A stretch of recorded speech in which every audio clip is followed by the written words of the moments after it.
Good evening and welcome to the November 10th, 2022 rescheduled work session and combined regular meeting of the Gaston County Board of Commissioners. My name is Chad Brown. I serve as the chairman of the board as well as the commissioner of the Riverbend Township. I would like to welcome our viewers and thank Spectrum Cable and AT&T for making it possible for our citizens and for our television audience to live stream audience. I'd like to present to you a Gaston County Commissioners beginning on my far right. Alan Fraley, Cherville Township. Good evening, Ronnie Worley, South Point Township. Bob Hovis, Crowders Mountain Township. Good evening, Tom Kigger, Gastonia Township. Also, I have Commissioner Kim Johnson. Good evening, Kim Johnson, Gastonia Township. And she's joining us via the teleconference tonight. And tonight I will start with the invocation and the Pledge of Allegiance. Commissioner Hovis will give the invocation, and then the Pledge of Allegiance will be given by Thomas and Sarah James Gents. They're on a school assignment tonight, so once we get started with that, then they'll do the pledge. Bob? Thank you, sir. If you will, please bow with me. Gracious Father, we come to you tonight doing the business of Gaston County. Father, we're also being a part of Operation Greenlight, which is shining lights on county buildings and residences across the entire state of North Carolina under the North Carolina Association of County Commissioners Directive, recognizing this effort for Veterans Day. Father, we've had many individuals who have protected our freedoms and protected our rights and continue to do so today. And Father, we're eternally grateful for their service and their actions on our behalf. Father, continue to bless their service and continue to bless us and all those things we do to improve Gaston County. We ask that in your name. Amen.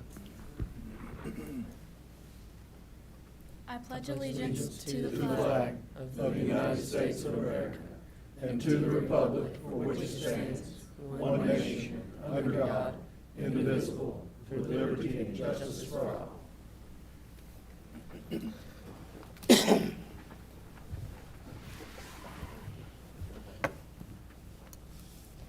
As we say thank you to the Sarah James and Thomas Gents, their father serves as the assistant chief for the county police, so thank them and thank you for your service tonight.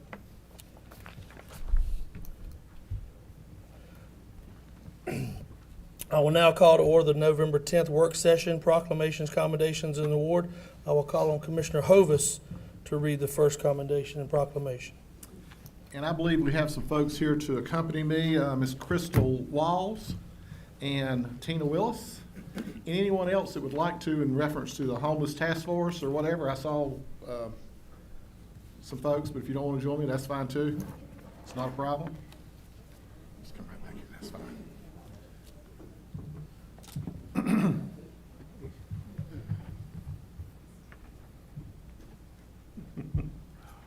That's fine. Thank you, folks. Thank you. Thank you all. This is to proclaim November the 12th through the 20th as Hunger and Homeless Awareness Week in Gaston County. Whereas the National Coalition of the Homeless and National Student Campaign Against Hunger and Homelessness have sponsored National Hunger and Homeless Awareness Week since 1975. The Gaston, Lincoln, Cleveland Continuum of Care is actively working to end hunger and homelessness in Gaston County, and the Gaston County Board of Commissioners established an intergovernmental interagency task force on homelessness in Gaston County in 2021, and the Homelessness Prevention Committee in 2022. And whereas the purpose of the proclamation is to educate the public about the many reasons people are hungry and homeless, including poverty, unemployment, domestic violence, mental and physical health complications, and a shortage of affordable housing, and to encourage the support of homeless assistance service providers, as well as community service opportunities for citizens, students, and school service organizations. And whereas the COVID-19 pandemic exacerbated the plight of vulnerable populations and produced new challenges for service providers who have demonstrated tremendous resiliency as they continue to work to end hunger and homelessness And whereas there are many organizations and agencies committed to sheltering, providing supportive services, as well as meals and food supplies to people experiencing homelessness in Gaston County, and are working collaboratively through the Gaston, Lincoln, Cleveland continuum of care to end homelessness, and whereas the Gaston County Commissioners recognize that hunger and homelessness continues to be a fundamental problem for many individuals and families in Gaston County. And whereas the intent of National Hunger and Homeless Awareness Week is consistent with the activities of the Gaston, Lincoln, Cleveland continuum of care and others working to end hunger and homelessness in Gaston County. Now therefore be it resolved that the Gaston County Board of Commissioners proclaim November the 12th through the 20th of 2022 as Hunger and Homelessness Awareness Week, and encourages all citizens to recognize that many people do not have housing and need support from citizens and the public, private, nonprofit service entities. This is to be adopted the 10th of November 2022, and I will present it to you ladies. And if you'd like to speak, please do so. And we'd like to get a photo of everybody before you leave. Thank you so much. It's an honor to accept this on behalf of the COC. We couldn't do what we do or have the impact that we have on the community without your help. So thank you for your support. I would just like to add too that next week, with it being Hunger and Homeless Awareness Week, purple and orange are the colors for Hunger and Homeless. So you'll see that several of us are starting early with wearing our purple. So next week we encourage you to wear purple or orange in remembrance of orange for hunger and purple for homelessness. Thank you. And Jamie, if you'll get their email, we can send that picture to them. Let's just come up here and take a picture.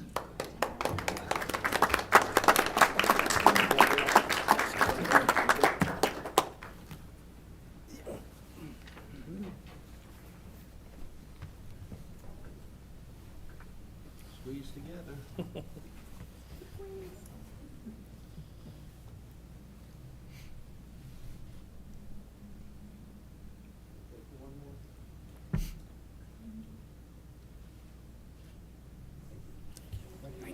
Appreciate you. Thank you for all you do.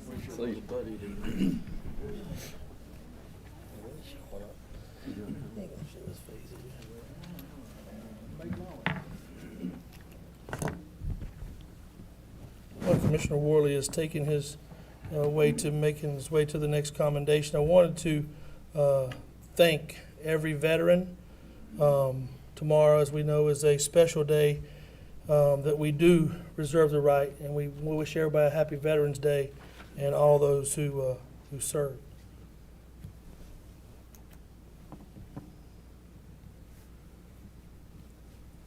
Is Misty McDaniel and members of the adoption team here tonight?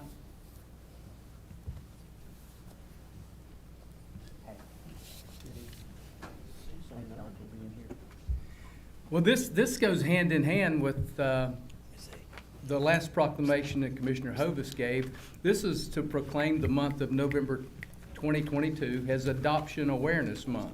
So also, there's a lot of children that need homes as well. And whereas each of us have a responsibility as individuals, neighbors, communities, and citizens of Gaston County to recognize that all children need love, support, a safe and secure place to call home.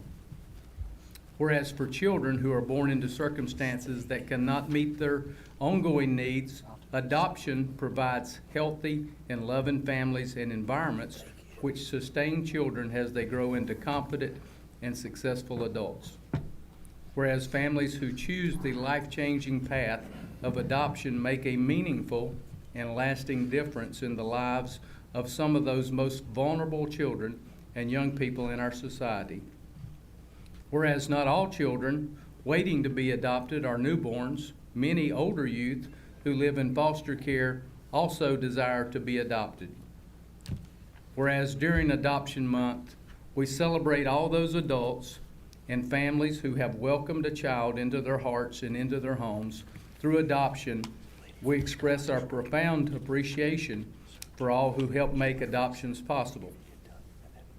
Whereas the collaboration of both public and private adoption agencies, along with community agencies, religious organizations, and businesses, and others, should be recognized for their commitment to the needs of children throughout Gaston County. Now therefore, be it resolved that the Gaston County Board of Commissioners hereby proclaims the month of November 2022 as Adoption Awareness Month. And in honor of this event, we encourage citizens, community agencies, the faith community, local businesses, and others to celebrate adoption, honor these families, and turn attention to those children whose lives would be forever changed through the power of adoption. Together, we can work to support, sustain, and secure permanent, loving homes for each and every child in Gaston County. And this will be adopted tonight. And I'll turn it over to Miss, if you'd like to make comments. Thank you. Thank you so much. Good evening, Mr. Chairman, Commissioners, and Dr. Eagle.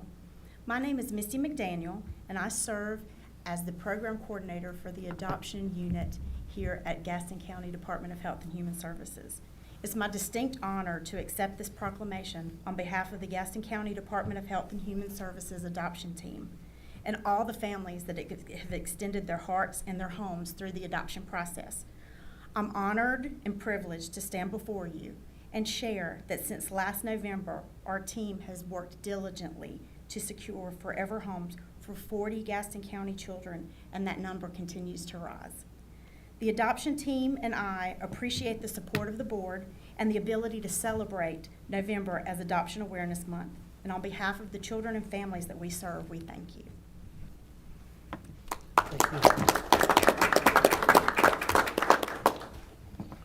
Mr. Chair, if I may. Sure. Dr. Eagle and I had the pleasure to attend one of two ceremonies that was conducted by Judge Penny Thrower to take some of those folks the final step in that long journey to complete adoption.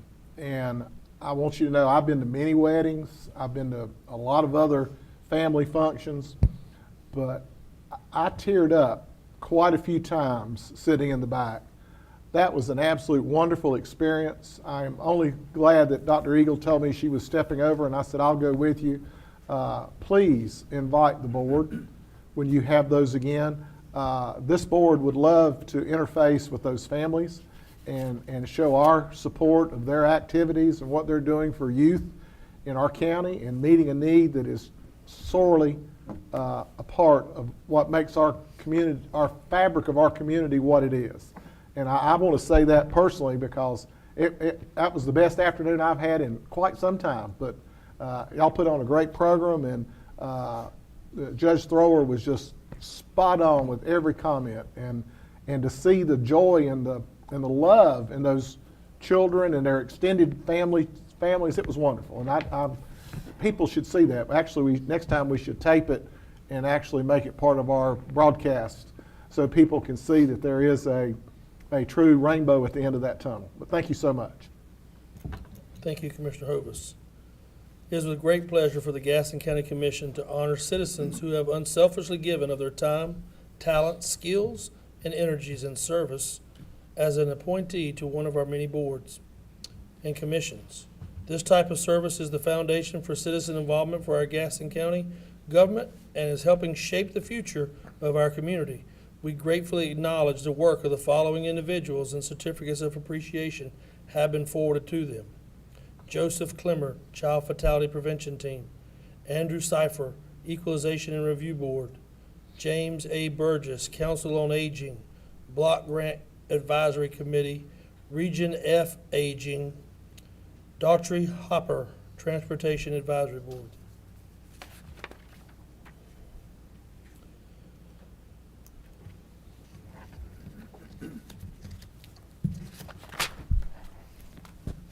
The next presentation is given from the Central Islands Regional Council on Initiatives Update. Ms. Geraldine Gardner, Executive Director of Central Islands Regional Council, will now give an update.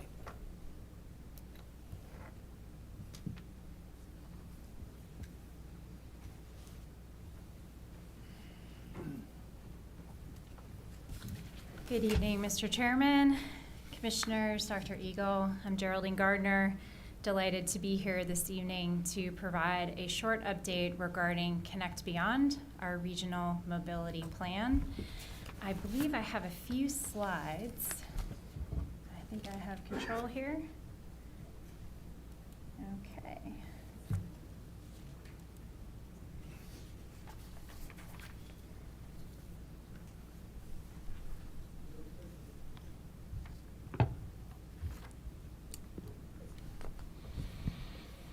They'll do it as you go, ma'am. Okay, wonderful. There it is. All right. Wonderful. So I hope in my presentation this evening I can provide a little bit of a reminder and a recap about what Connect Beyond is and provide an update on where we stand with implementation. One of the things that I'd like the Commission to be thinking about as I go through my presentation is the Advancing the Plan Committee that the Central Iowa Regional Council Board has established to provide another regional platform for our elected officials and city and county managers to have conversations about how to steward implementation. So I'll come back to that during my presentation, but we look forward to the county's participation on that committee. So Connect Beyond is a vision for expanding regional mobility choices and connections across 2 states and 12 counties. We worked on this plan over the last 2 years during the pandemic, and it was adopted just over a year ago by the Central Iowa Board, the Metropolitan Transit Commission, and our region's metropolitan planning organizations. We had lots of partners in this process. We engaged over 500 different stakeholders throughout the planning process that took about a year and a half to complete. And one of the main outcomes from that process was the creation of a regional vision for how we expand mobility choices and connections, basically providing our region's residents more ways to get to where they want and need to go across the region without having to use their car. How we think and talk about mobility is in a very layered approach. It's not just about how you can walk or bike to a destination. It's also about public transit, commuter rail, and other ride and scooter and bike share services. All these different layers of mobility are focused on as part of this plan. In addition to county-provided transit services for older and disabled adults is very much a part of how we view mobility. And the plan's 128 recommendations speak to improving mobility across these different choices. We have 5 goals in the plan that you see here. It ranges from everything for creating mobility-friendly places, so how are we making our communities prepared for offering different ways of getting around. It also is about, one of our goals is strengthening urban to rural connections. You're a big county, you're a long county, and so this plan has recommendations that address how to expand choices and connections in Cherryville all the way to Belmont. So it's strengthening that urban and regional connections is very much important. One of our other goals is how we build a better bus network. Bus modes of transportation is one of the main choices that we have in this region. We should offer better ways for our bus riders to connect while they're waiting for a bus, being under a bus shelter, for example, having a predictable schedule for when buses are going to come, and then how that bus network, maybe here in Gaston County and Gastonia, connects to CATS and other services across the region. One of the other recommendations in the plan is the creation of mobility hubs. We've identified locations across the region, communities that are ripe for having more than one mode of transportation come into that community. For example, the expansion of the CATS Silver Line into Gaston County. How does that destination of that Silver Line connect to the bus network? Are there opportunities for bike and pedestrian connections so that when someone wants to take the light rail, they're able to walk or bike to the station and then get on the light rail and come into another part of the region? So this idea of mobility hubs and preparing communities for different types of mobility is very much a core part of the plan. There are regional benefits for having this plan as well as local benefits. One of the main things that I like to highlight is this plan builds upon lots of other plans. So we work closely with CATS and their 2030 systems plan, with your local MPO, Gaston, Cleveland, Lincoln MPO. And part of building on those local plans is that we are trying to meet communities where they are. This doesn't prescribe a solution that's going to be right for every county across the region. We want to encourage those local choices to respond to local priorities. And most importantly, this plan is flexible. It outlines a vision for the next 20 years, but it is something that we're going to have to adapt and grow as we move through this implementation process, because transportation is really a long game. Some of the challenges we're going to encounter along the way, we have lots of different stakeholders in the region that provide mobility services. 17 different transit agencies, whether that's fixed route systems like Gastonia Transit or our county provided transit agencies. So long-term partnerships and governance structures is something we definitely need to be thinking about and planning for as we get further in implementation. Same thing on the transportation planning side. Funding is another challenge. Doing this work is not cheap, but there are small things we can do in addition to the larger things. For example, if you're a rider in Gastonia and you want to take the bus into Charlotte, can you do that on one ticket, paying one fare? Can you do that using a scheduling app that allows you to plan your trip safely and conveniently? Right now, you can't really do that, but that's something that we can work towards. That doesn't necessarily mean laying down millions of dollars in light rail track. So it's about balancing the long-term, heavier, more expensive construction projects with the shorter-term wins that can improve the experience of riders today.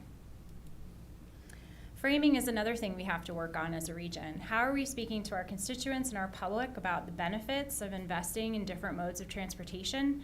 How that's a benefit for our community college residents, or community college students, for example. Over half of North Carolina's community college students do not own a car, and they can't get to their community college without public transportation. So there's educational benefits as well as economic development benefits.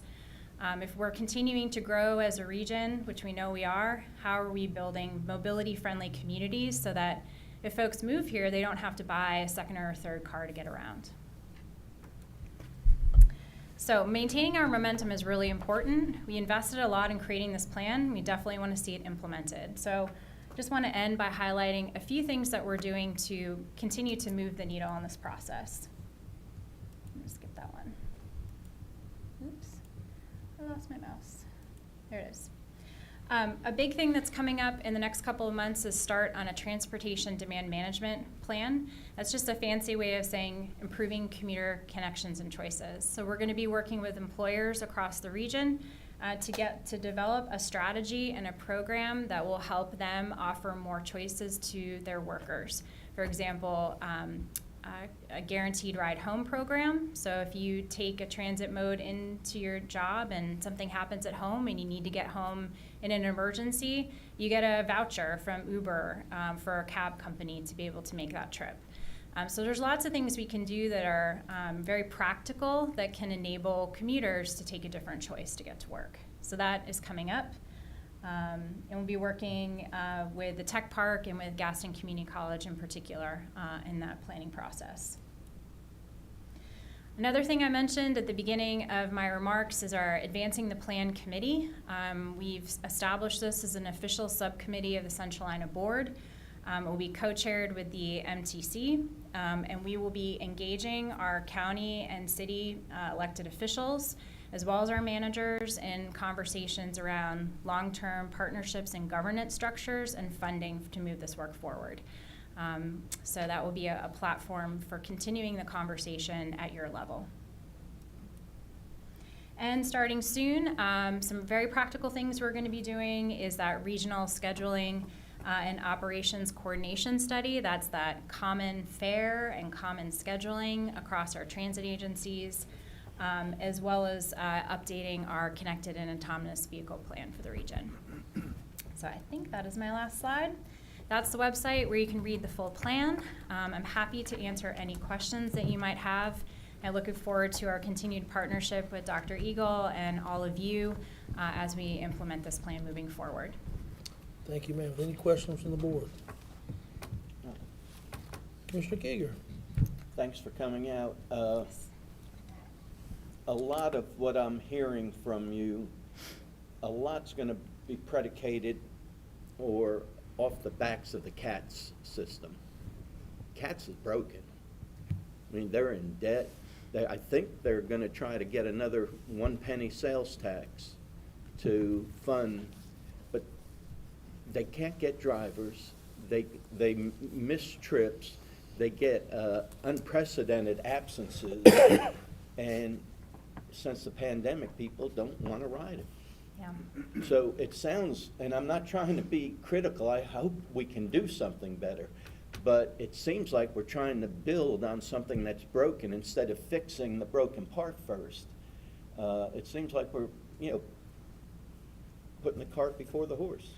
I appreciate those comments, and I think it's extremely hard if you talk to anyone in the public transit business right now. If you're managing, whether it's CATS or some of our smaller system, ridership is down. People have lack confidence in the system. It's hard to build a workforce. We can't afford not to fix the broken, as you mentioned, but we also have to keep working at some of the things that we need to do in the short term. We have to do both. And we've had a great partnership with CATS. They're going through some leadership changes right now. I have every confidence in the MTC that they're going to hire a great manager that will be a regional partner in this conversation. And so I agree with you, but we have to keep trying. We have to keep moving forward. I remember years ago, CATS came to Gaston County wanting to load and unload at a couple different locations. And when we looked into it, the fare was going to be like $1.50, but the actual cost was $7.95.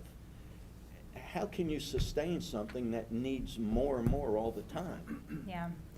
I think this Commuter Connections program that I talked about is going to be a really important first step to building ridership. I moved to this region from Washington, D.C.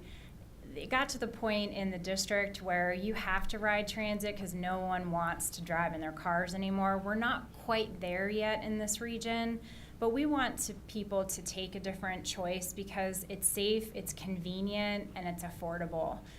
So we need to be building up ridership, talking and listening to people who are taking transit now, finding out what their pain points are, and trying to solve for those. I think we can only try to turn the tide of public opinion around transportation and public transportation in particular if we're really engaging with your constituents and finding solutions that are going to be meaningful to them. Well, I wish you the best. I wish us the best. We need to solve this, and we're not the only region in the country or globally that's dealing with this, but I truly believe that if we don't solve this issue, that our region will not continue to see the economic prosperity that it's had over the last decade. Thank you. You're welcome. Commissioner Hovis? Thank you, Mr. Chair. Geraldine, thank you for being here with us tonight after our Zoom last night. There's no question that we have to continue to explore the options and the weaknesses and the improvements that can be made to transportation because it may not be perfect and it may currently be in a state of somewhat disrepair, but at the same time, the future won't always be there. And all you have to do is get on Interstate 85 and try to drive to Charlotte. As far as that goes, try to drive to Belmont in the mornings and you can't get there. And even when the new lane is added, it's only still going to be 30 years behind. And so we're not going to get there. But at the same time, we need the participation of all entities involved to talk to potential riders, to develop whatever those components can be that would improve ridership. And obviously numbers brings down cost, not only direct cost, but the subsidized cost as well. And I know we've experienced some of the same things, if I'm not mistaken, with access. Our transportation that we offer people of certain criteria in Gaston County. So we certainly need to look at that and expand upon that And at some point in time, Gaston's going to be asked to participate with monies for the Blue Line to come into Gaston County. So we need to be talking about that. One of the things that I talked with our legislative, what do you call her? Delegation. General Assembly. With the delegation, but our lobbyist with the delegation is talking about transportation. That is one of our fundamental things that we're going to have to talk about because, I mean, you just go across, go down South New Hope Road and go into York County. When you cross the bridge, it's 4 lanes. Gaston County's got 2 little podunk lanes that go across the bridge, and you can't get there from here. And that's because North Carolina's behind, and that's the Pennies for Progress program. And I'll have some conversation with the folks at the Legislative Agenda Conference in Wake County next week, which I will not be able to be at your meeting. I have that conflict. But that's one of the things that I want to talk with some of our transportation people at the association with. But you're correct. We have to be a part of it. We have to explore and turn over those rocks and find out what those synergies are and try to improve that. But I fully understand your comment and Commissioner Keeger's as well. Yeah. Thank you. You're welcome. I'll never let anybody call Gaston County podunk, just so you know. But I wanted to ask a question, and it It's may the be state something, roads. it may be something you can give back to either Commissioner Hovis or to Dr. Eagle. I'd like to know the ridership that you talk about in I guess in a perimeter of 10, 20, 30 miles of what's happening so far and what ridership looks like. Obviously, I know the further you get away, those percentages go down, but what would be the advantages of 30 miles? It's a lot to put into a cramped space. Obviously, you don't have a car. It's something you can do. I'd just like to know those somewhere along the line. But thank you for coming tonight, and thank you for your presentation. Thank you very much. I look forward to working with all of you and solving some of these sticky challenges.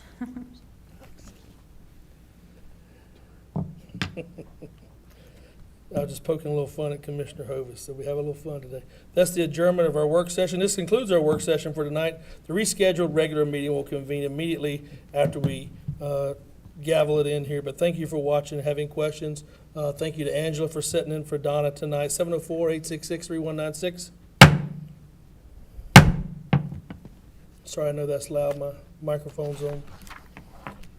I now call to order the November 10th, 2022 rescheduled regular meeting of the Gaston County Board of Commissioners. The first item on the agenda is public hearing. The commission will take comments on 3 public hearings. Comments will be taken for the following issues: zoning text amendment 22-10-18-00005, road renaming request road 2210-06-00020, to designate the Southern Cotton Mills Osage manufacturing location located at 2001 South 12th Street, Bessemer City, North Carolina, as a historic property. Before we begin, let me outline the rules of the proceedings. Citizens wishing to make comment will be recognized by the chair and then requested to step to the microphone for their comments. Citizens will state their name and address for the record. Comments are limited to 3 minutes. All questions shall be directed for the chair for response. The chair shall rule on all points of order. Do I have a motion? So moved. Second. Motion made by Commissioner Hovis, seconded by Commissioner Keeger. All in favor? Commissioner Johnson? Yes. Unanimous, Madam Clerk. We are now in public hearing. The County Commission will take citizens' comments on public hearing zoning text amendment 22-10-18-0005, Gaston County Planning Board applicant. Ms. Jamie Kimbergeloo, Director, congratulations, by the way, of Planning and Zoning, Building and Development Services, will provide a brief overview. Once she has completed her comments, citizens' comments will be taken. Ms. Kimbergeloo. Thank you, Mr. Chairman. This is a text amendment to request an update to the language of Section 9.12 in the UDO. To provide a little bit of background on this case, in July of this year, staff presented an amendment to the home occupation section of the UDO. The purpose of these changes were to align zoning code with what is allowed by the building code. These amendments were approved and adopted. Recently, staff found a section in Chapter 9 that not only contradicts the changes made in Chapter 8, but it contradicts the building code as well. This is the current text. If this section is left in the ordinance, staff will not be able to issue home occupation permits to owners of manufactured homes. Staff has confirmed with our building site plan reviewers that North Carolina Building Code allows for home occupations in manufactured homes. The second portion of this section is not needed, as it is commonly known that manufactured homes will always be classified as such. They are built to HUD standards and can never be made to meet conventional building codes. This slide shows the proposed amendment. We would like to adjust Section A to read, "In no instance may a manufactured home be used for a non-residential purpose." This would allow home occupations to be in manufactured homes as they are classified as residential uses, but it would also keep manufactured homes from being used for strictly commercial businesses. If approved, this is what Section 9.12 would look like. The Planning Board unanimously recommended approval of this amendment at their regular meeting earlier this week. Mr. Chairman, this concludes my presentation. Thank you, ma'am. Are there any comments from the applicant at this time? Any citizens' comments wish to be made at this time? Seeing none, any questions from the Board of Commissioners? Yes, Mr. Chairman, I have one. Commissioner Worley. Well, in reading the text amendment, it indicates that manufactured homes could only be used as for a place of residence. Yes. Now, I know in a lot of instances, builders and developers sometimes will put a manufactured or temporary unit on their property to use as a sales office. Would that prohibit that from occurring? No, not at all. So that was actually brought up by our planning board members as well. Those, we classify those as construction trailers, and they are under a temporary use permit versus a permanent residential permit. Fair enough. Good. Any other questions from the Board of Commissioners? Seeing none, I will declare the public hearing closed. I will now ask County Attorney to summarize the Planning Board's recommendation. Mr. Stetser. Thank you, Mr. Chairman. The Planning Board was unanimous in its recommendation to approve this text amendment. Finding it would be consistent with the future land use plan. The text amendments would allow home occupations in manufactured home, which aligns with Goal 6 of the Comprehensive Land Use Plan, which is to improve the image of Gaston County, both the current and potential residents, focusing on retaining and increasing the population of young professionals. Motion to approve. Motion made by Commissioner Kieger to approve the zoning text amendments 22-10-18-0005, seconded by Commissioner Hovis. Are there any discussion? All in favor? Commissioner Johnson? Yes. It is unanimous, Madam Clerk. Mr. Stetser, will you please provide a consistency statement? Mr. Chairman, the text amendment would allow home occupations in manufactured homes, which aligns with Goal 6 of the Comprehensive Land Use Plan to improve the image of Gaston County, both the current potential residents, focusing on retaining and increasing the population of young professionals. This would be consistent with the future land use plan. Thank you, sir.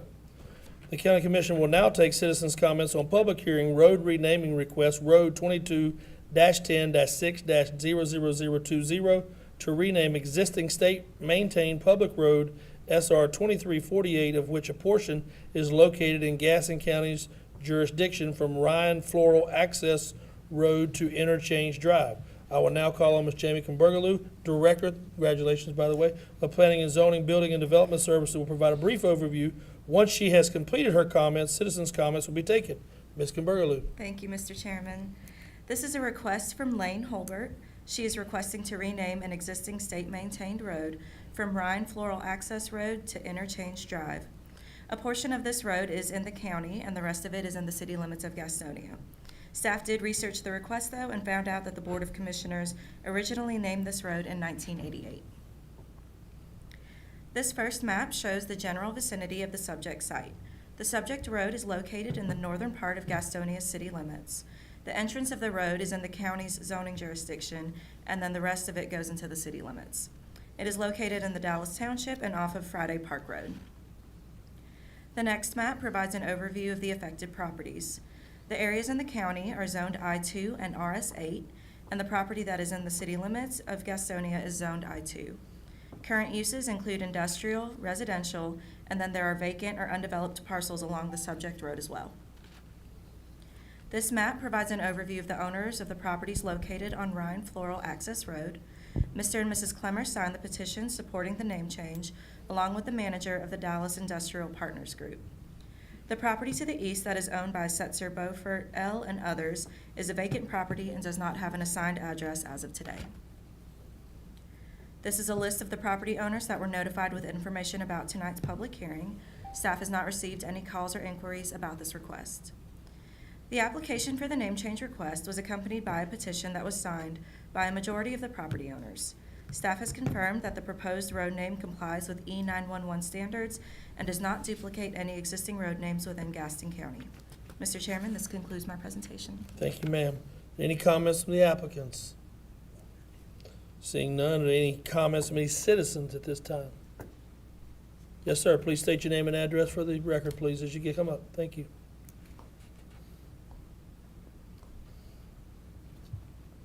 Good evening, Chairman, Commissioners, and Dr. Eagle. I'm Lane Holbert. My address is 2248 Lyndhurst Avenue, Charlotte, North Carolina. And I'm one of the partners that bought this property.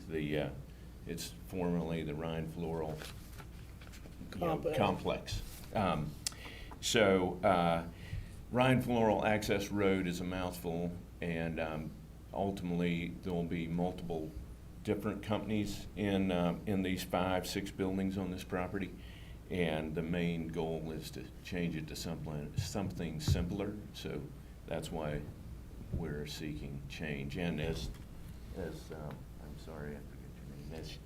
As she mentioned, there are really no other land parcels that have existing facilities or residences on that road. So thank you for your time and consideration. Chad Brown Way would sound really good there, just so you know. Any questions or comments from the Board of Commissioners? Make sure it gets to the record. Mr. Worley. I was going to make a motion to approve Chad Brown Way. No, I mean. I will declare the public hearing closed. I will take a motion made by Commissioner Worley to rename the existing state road, maintain public road, Road 22-10-06-00020, to rename a portion of that to Gaston County's jurisdiction to what the new name should be. Motion made by Commissioner Worley, seconded by Commissioner Fraley. All in discussion? All in favor? Commissioner Johnson? Yes. It is unanimous, Madam Clerk. I will now. You gonna move over there? I might need to. I like that area. The County Commission will take citizens' comments on the ordinance to designate Southern Cotton Mills Osage Manufacturing located at 201 South 12th Street, Bessemer City, North Carolina, Gaston County, as a historic property pursuant to Part 4, Chapter 160D of the General Statutes of North Carolina. I will now call on Ms. Lucy Pinniger, Vice Chairman of the Historic Preservation Commission, to provide a brief overview. Once she has completed her brief comments, the citizens' comments will be taken. Ms. Pinniger. Thank you, Commissioners, and also our County Manager. I am actually here to stand in for Robert Carpenter, who represents that area, but he is teaching a genealogy class tonight at Gaston College, and we love this outreach in that position too. The Southern Cotton Mill was built in 1895 in Bessemer City at 201 South 12th Street, and there have been many additions over the years. Its location near downtown and close to the railroad created a successful economic community driver from 1895 to 1964. And since the textile industry was critical to growth in Gaston County, the mill's significance is pretty obvious. It's only one of 2 mills that are left in Bessemer City. So it was first constructed and designed, and the report states that it retains good integrity and continues to convey the historic qualities that make this property an important anchor to the center city. John Askew Smith, with his partner J.A. Pinchback, originally constructed this mill, and Smith founded and planned Bessemer City. While their cotton mill venture went bankrupt, a number of later owners, including the prominent attorney Stonewall Jackson Durham, facilitated restructuring this financial operation and made it a success. By 1928, the Reeves brothers purchased the mill and maintained ownership for 67 years. It is now known as the Osage Mill. This designation report was substantial. I know you got a copy of this. It has a lot of pictures in it, and it's demonstrating the quality of the workmanship and the structural integrity, and also demonstrating the economic impact it has had. On July the 19th, our Historic Preservation Commission unanimously approved the designation and sent our report to Raleigh for review. They, on August the 19th, responded and concurred with the building as being of local historic importance because of its central role in the industrial and commercial development of Bessemer City in the late 19th and early 20th century. With this validation, we recommended it to the Bessemer City Council, and they were excited about doing it. As you know, there's been a lot in the newspapers about what's happening in that mill, with that mill and the revitalization of downtown Bessemer City. And so with this validation, we also are bringing it to you tonight for consideration to be a local historic designated property. If there are any questions, I'd be glad to answer anything that you have. We're really excited about this redevelopment of the downtown Bessemer City. Thank you, Ms. Penny. Any comments from the applicant? Obviously, she spoke. Any comments from citizens in that area who wish to talk on the issue? Any comments from the Board of Commissioners? Mr. Hovis. Thank you, Mr. Chair. Having had the opportunity to be employed by Reeves Brothers for over 25 years, and being the individual who closed that facility when it ceased manufacture quite a few years ago, and having been the individual who was responsible for the maintenance of that property and putting it in the hands of the individuals who bought it and subsequently sold it to the people who are redeveloping it, I have a very vested interest in that property. They have actually, the entity who's remodeling it has actually already acquired building permits. They actually have actual permits in hand, so the work that's going on there is within the bounds of the county's authority for building inspection, and it is taking place as we speak. It's going to be something in the north of $36 million investment, creating over 170 homes for individuals that live right there in the downtown. I mean, it is at the corner of Alabama Avenue and 12th Street, which is in the heart of Bessemer City. John Smith did more than just build this building. He built the very first church in Bessemer City, and that was First United Methodist Church, a church that I'm still a member of today. A lot of history associated with that. And I say all this because the city has been diligently working to find an individual to come in and do with it, like Gaston was fortunate enough with Luray. It's taken several iterations and over 6 years of extreme work and a lot of patience. But the company who's in there now certainly meets all the criteria to be able to do it. They have all the wherewithal. I understand they got all their financing in order, and this project is really happening. Now, a lot of people in Bessemer City think it's still a pipe dream. It's not going to happen, but I say all that because I want to be on record as supporting the City Council of Bessemer City and the developers who are doing this project. It is real, it is tangible, and it will happen. I'm very much in favor of it, but thank you, Mr. Chair. Thank you. Any other comments from the Board of Commissioners? Seeing none, go ahead. I would now declare the public hearing closed. I will take the motion from Commissioner Hovis to designate the property pursuant of Chapter 4, Part 4, Chapter 160D of the General Statutes of North Carolina to rename the designee the Cotton Mills of Osage Mills Manufacturing, located at 201 South 12th Street in Bessemer City, North Carolina, Gaston County's historic property. Motion made by Commissioner Hovis, seconded by Commissioner Worley. Any discussion? All in favor? Commissioner Johnson? Yes. And it is unanimous, Madam Clerk. This concludes tonight's public hearings. Are there any revisions to the business agenda or any items that need to be pulled at this time?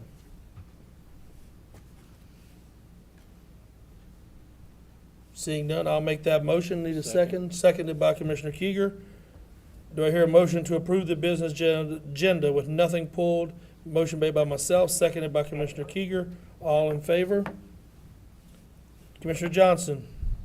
Yes. It is unanimous, Madam Clerk. Our next item is citizens' recognition. A portion of the board's recognition is set aside for the purpose of allowing citizens the opportunity to offer comments and suggestions. The comment period will be intended to not require any staff or answers from questions provided a response. Questions requiring a response shall be answered as soon as possible through the Gaston County Manager's office. Citizens' recognition will be limited to 3 minutes. Comments will be directed to the chair for all points of order. As I call your name, please step to the podium. The first person signed up is City Councilman Robert Kellogg. What city? Chad Brown.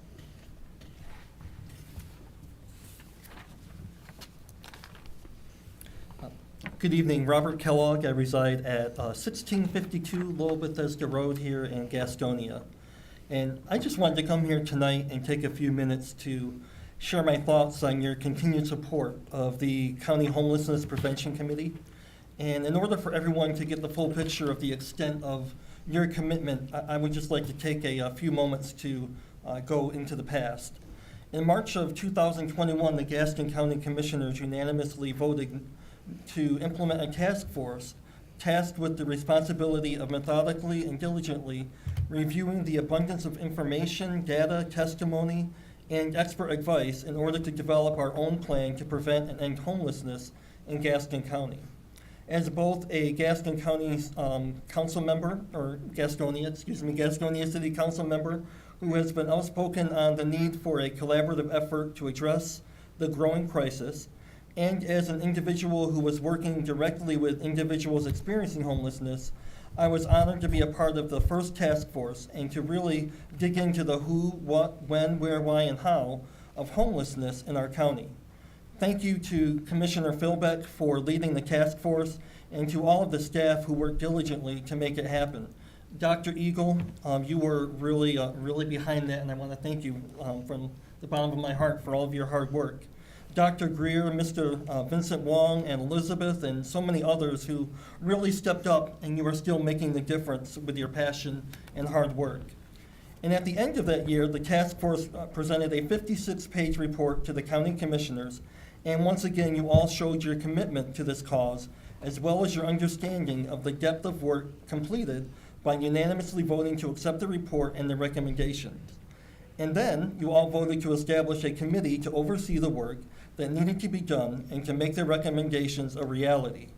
You all did not waver, and this county owes this body a huge debt of gratitude for stepping up and moving forward when it would have been easier to pass the buck or just ignore the challenge before us.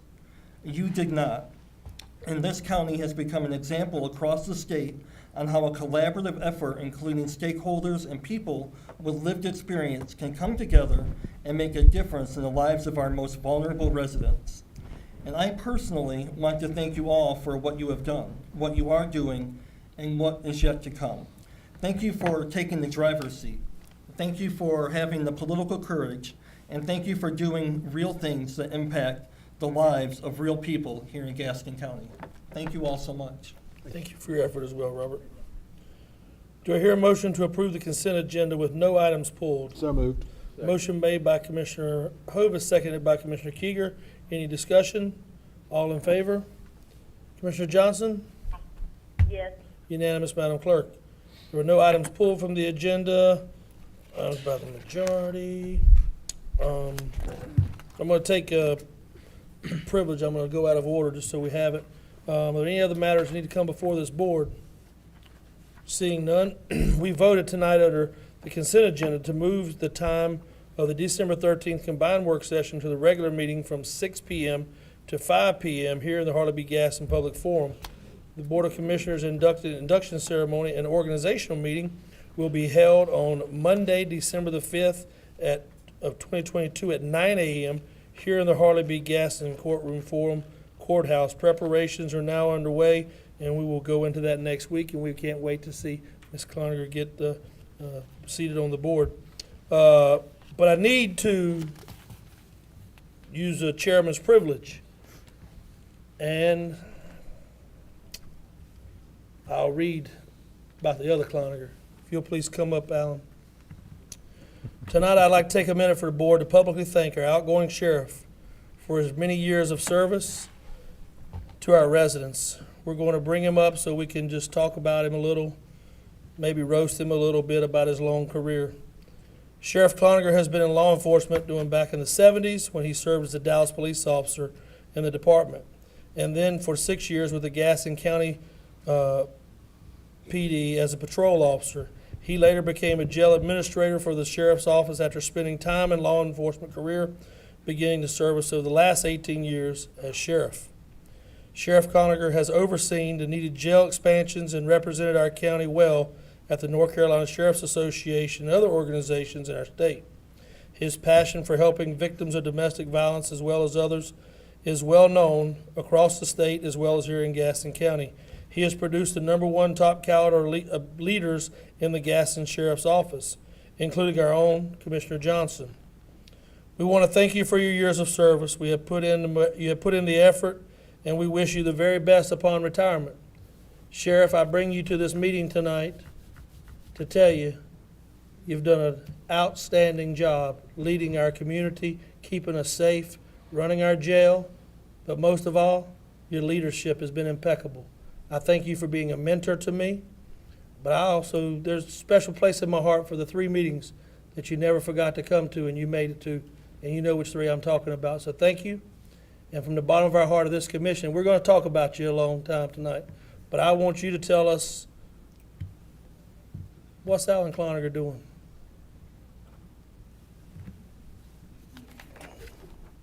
Standing here. That's what I like to hear. I knew you were gonna say that.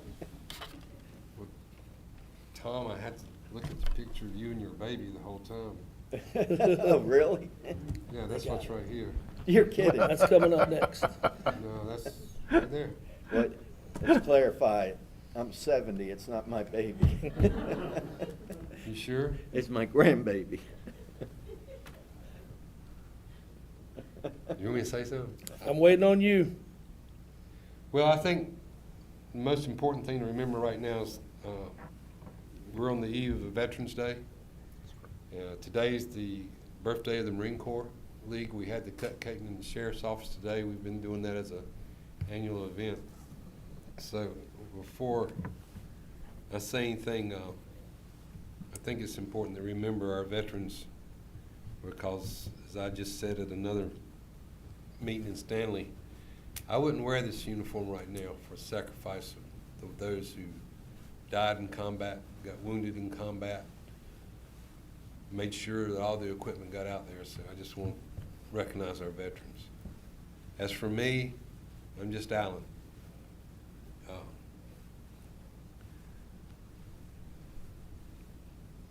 Being the top law enforcement officer in the county has a lot of responsibilities, but it's not a one-man show. Without the men and women in the sheriff's office to do the job they do every day, day in and day out, without all the deputies out on the road assisting other agencies doing their job, and all the law enforcement officers in this county that do their job day in, day out, and they do a good job. And we should be thankful that we have them. So, yeah, I'm the sheriff, but it ain't about me. It's about the citizens of this county, providing them the best protection, the best understanding. And that's what a sheriff is. The sheriff is the citizen's law enforcement officer. He is elected, or she is elected by the citizens, not by a town council. It only takes 4 or 5 to become chief of police. It takes a majority vote, which we just saw when we had the voting that over 50-some thousand of our 150,000 registered voters voted. We need more people to vote. So you take that responsibility, and people call you all the time needing help. And because you have the good men and women around you and the other law enforcement officers in the community, plus our firemen and our rescue folks, gyms. They make the sheriff's job easy. So again, it's an honor you're going to talk about me, but the more important thing is we remember those men and women in public safety that suit up every day, as they say, to run in while everybody else runs out.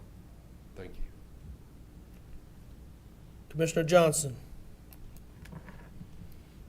Well, there's a whole lot I could say about my friend, Sheriff Alan Cloninger, but I will not do that tonight.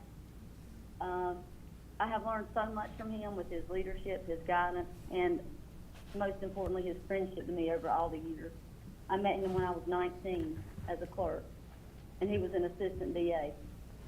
And we've been friends ever since. So when he became sheriff, I knew right then that he was going to really be a great sheriff, and he was. He taught me a lot. He made me think about things that I would never think about, and he was always great to work with. So we always had a great working relationship. Yes, there were times I could have strangled him, and there's a time I wanted to put a pause on his brain because it goes 100 miles an hour, like y'all know. But I wouldn't change anything from working with him for all those years. But at the end of the day, he's still one of my great friends, and he always will be. So thank you, Alan. I hate I can't be there just to see you in person, but I know I'll be seeing you soon. Thank you, Kim. Thank you, Commissioner Johnson. Commissioner Fraley. Sheriff, just thank you for your many years of service, and I've thoroughly enjoyed working with you. I know I had a lot more hair when we started. You still look like you're hanging in there pretty good. I wish you well in your retirement, sincerely do, and I know you won't really be retired. You'll spend a lot of time helping other people, as you always have, and I'm sure you always will. Thank you, sir. Thank you, Al. Commissioner Worley. Thank you, Mr. Chairman. Well, Sheriff, just first and foremost, I want to thank you on behalf of the citizens of this county. You're a friend to many here, all for that matter. I've seen you in times of crisis. I've seen you in good times. I appreciate your commitment to the citizens of this county and in this state, really. You've served in executive leadership on the Sheriff's Association. I know the reputation you have because I talk to people from across the state. You are looked up to by many, many sheriffs across this state as a leader. And I thank you for your friendship. I'll certainly miss seeing you in this capacity, but I know I won't miss seeing you around. You'll be here doing something, volunteering because you love this county. I guess you were born loving this county. And that comes hereditary to you. There's not been a time that I know of that I almost know your number by heart. If I needed to call you, you'd answer the phone or you'd text me right back and say, I'll get back to you. You always did. But I know you didn't do that because of me. You did that to many people. I heard the same thing. You know, I'd pick up the phone and call the sheriff, and you'd answer the phone. You're the most visible representative elected person in this county because you're everywhere. I don't know how you've done it this many years. I admire you. I appreciate you. I thank Kathy for her commitment to you and standing with you and supporting you. And I know you are going to support her in her coming role on the county commission. But it's just been a pleasure always to be with you, and I thank you as a law enforcement officer because I know how you're looked upon by our local law enforcement. You're a supporter. If they need help, whether it's a local department that needs assistance, you're right there to offer that. And I've seen you out late at night, and I wonder why you're doing that because I know you got people to do it, but it's your dedication, and I appreciate that. I just wish you all the best as you go into a retirement, whatever you may do. And if I can ever be of assistance to you, please let me know. And Hopefully we'll still get together for lunch or breakfast sometime, but God bless you and thank you. Thank you, Ronnie. Mr. Hovis. Sheriff Cloninger, what you have brought to the citizens of Gastonia can only be summed up in one word: value. You have shown leadership, vision, innovation, and a level of change management that's unsurpassed during your years in your position as an elected official. Results that you have created under your leadership have mattered greatly. You have helped myself in the 5 years that I've been on this commission, and many people who preceded me, including those who are here today, understand the needs of your department, understand the needs of the jail. I'll never forget when we first started talking, and Gaston County's jail has kind of led on several different initiatives, but one since I've been on here. You came in and you started talking to myself and a couple others, talking about a scanning tool that we could put in and scan everything and everybody that went into the jail facility. And prior to that scanning tool going in, if you had contraband suspected, you were ripping up mattresses, ripping up pillows. Stuff just, you know, constant cost. You came to us, we talked about it. Gaston County led the state in getting approval for that piece of equipment, that apparatus to go into the jail facility. And that effect was, nobody can sit here and talk about payback or return on investment, because in less than 3 months it had paid for itself, and it continues to pay for itself every day.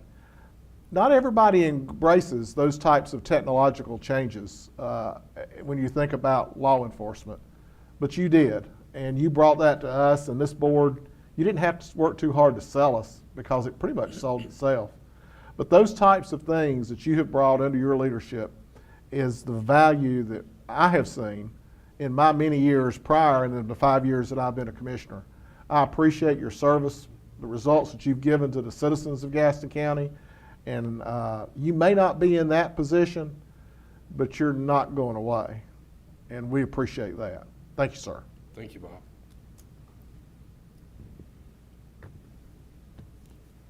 Mr. Keeger. Well, hate to see you go. It's been a long ride.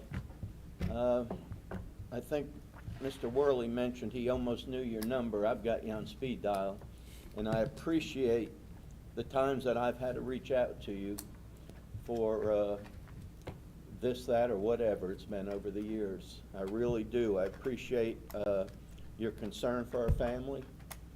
And I'll, you know, with the election just a couple days behind us, I just want to point out that you've done things right to be a Democrat to get elected in this county.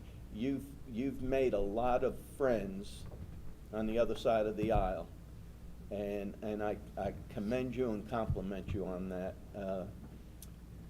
Not many other Democrats have been able to do that in this county, but you have, and that's to your credit. I'm sure we'll see you once in a while on commissioner trips or conferences or whatever, riding along with Kathy or flying with Kathy, and well, I'll be seeing you a lot. Take care. Thank you. Sheriff, I'll end it. Law enforcement side, we're impeccable. We know that part. I want to talk about the man you are, integrity you have in your heart. Not very often people know that 5 a.m. you're in despair. The first call you get is from the sheriff.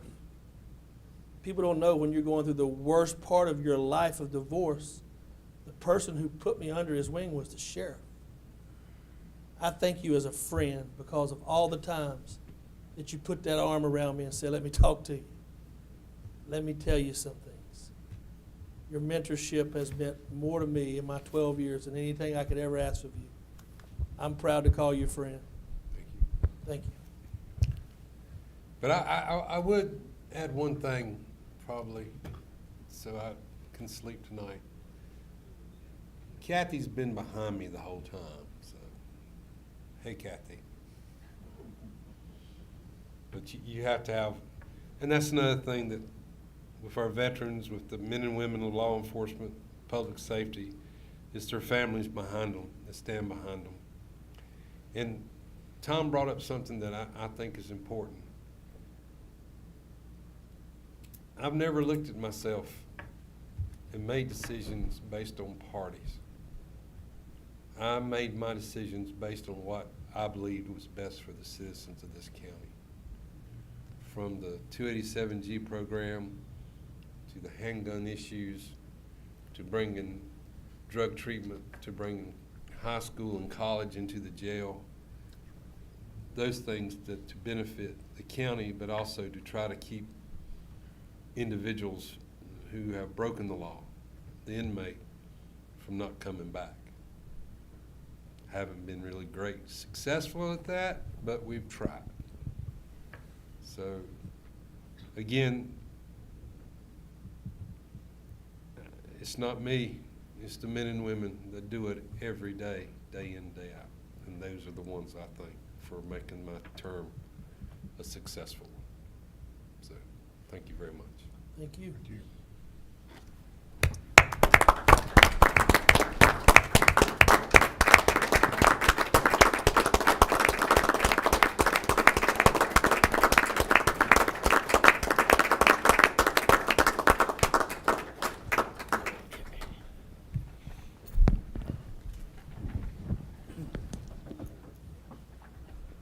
While we're on the cusp of presentations, commendations, and awards, I'd be remiss if I didn't talk about Commissioner Philbeck for a second.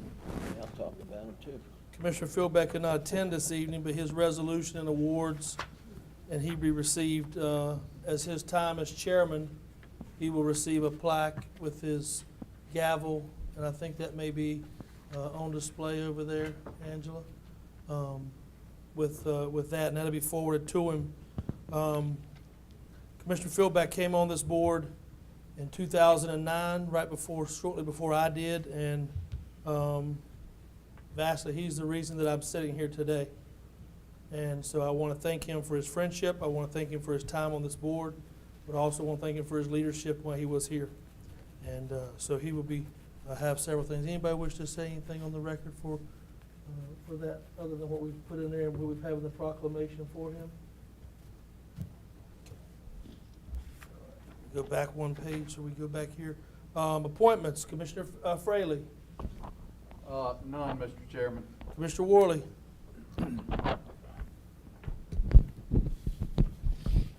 Just one, Mr. Chair. Council on Aging, reappointment requested for Kathy Kinzig, and I'll make that a motion. Second. Seconded by Commissioner Kieger. All in favor? Commissioner Johnson. Yes. It is unanimous, Madam Clerk. Commissioner Hovis. Thank you, Mr. Chair. I have one to the Adult Care Home Community Advisory Committee, Workforce Development Board, reappoint, a new appointment, Michael B. Collins. Second. Seconded by Commissioner Kieger. All in favor? Commissioner Johnson. Yes. It is unanimous, Madam Clerk. Commissioner Kieger. Commissioner Johnson. All right. Reappoint Vivian Eichelberger to the Council on Aging and Claire Charzewski to the Library Board. And it's not on here, Angela, but I'm going to go ahead and appoint Jay Falls to the Gaston County Board of Adjustments. Maybe his application is in there now, but I'm told that they need that person filled, huh? And I think Jay will be a wonderful addition. That's it.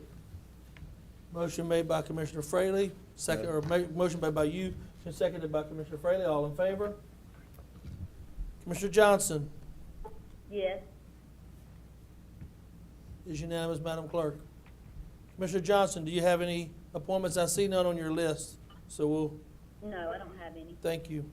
I have one for the full board appointment. I have, I'll do this separately just so we have it. Quality of National Resources, reappointment requested by Dr. Stephen L. Tracy and also the same board, Mr. Johnny H. Denton.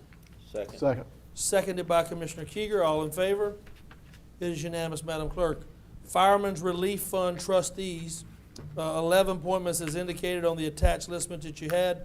All can be made in one single motion. Motion. Motion made by Commissioner Hovis. Second. Seconded by Commissioner Worley. All in favor? Commissioner Johnson? Yes. It is unanimous, Madam Clerk. Committee reports. Mr. Fraley?